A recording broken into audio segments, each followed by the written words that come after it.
കാലാവസ്ഥാ മാറ്റത്തിന്റെ സൂചനയുമായി ഗൾഫിന്റെ ആകാശത്ത് സുഹൈൽ നക്ഷത്രം പ്രത്യക്ഷപ്പെട്ടു. GCC രാജ്യങ്ങളിൽ ഇനി ചൂട് കുറഞ്ഞു തുടങ്ങുമെന്നാണ് കാലാവസ്ഥാ പ്രവചനം. UAE-യുടെ വിവിധ ഭാഗങ്ങളിൽ ഇന്ന് ശക്തമായ മഴ ലഭിച്ചു. വേനൽക്കാലത്തിന് അറുതി കുറിച്ചുകൊണ്ടാണ് ഗൾഫ് രാജ്യങ്ങൾക്ക് മുകളിൽ സുഹൈൽ ഉദിച്ചുയർന്നത്. ഇനി തണുപ്പിന്റെയും അതിശൈത്യത്തിന്റെയും നാളുകളാകും ഗൾഫിൽ. UAE, സൗദി അറേബ്യ, ഖത്തർ എന്നിവിടങ്ങളിലെല്ലാം സുഹൈൽ ദൃശ്യമായി. പരമ്പരാഗതമായി അറബ് സമൂഹം കാലാവസ്ഥാ മാറ്റത്തിന്റെ ചിഹ്നമായാണ് സുഹൈൽ നക്ഷത്രം ഉദിക്കുന്നതിനെ വിലയിരുത്തുന്നത്.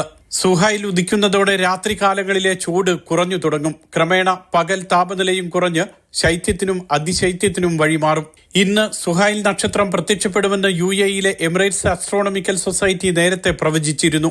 സുഹൈലിന്റെ ഉദയത്തിന് ശേഷം 100 ദിവസം വരെ സുഖകരമായ കാലാവസ്ഥയും പിന്നീട് അതിശൈത്യവും ആരംഭിക്കും. കാലാവസ്ഥാ മാറ്റത്തിന്റെ മുന്നോടിയായി UAE-യിൽ കഴിഞ്ഞ ദിവസങ്ങളിൽ ശക്തമായ മഴ തുടരുന്നുണ്ട്. അലൈനിൽ ആലിപ്പഴ വർഷത്തോടുകൂടിയായിരുന്നു മഴ.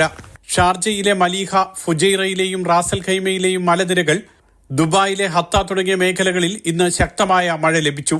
Mathrubhumi news, Dubai.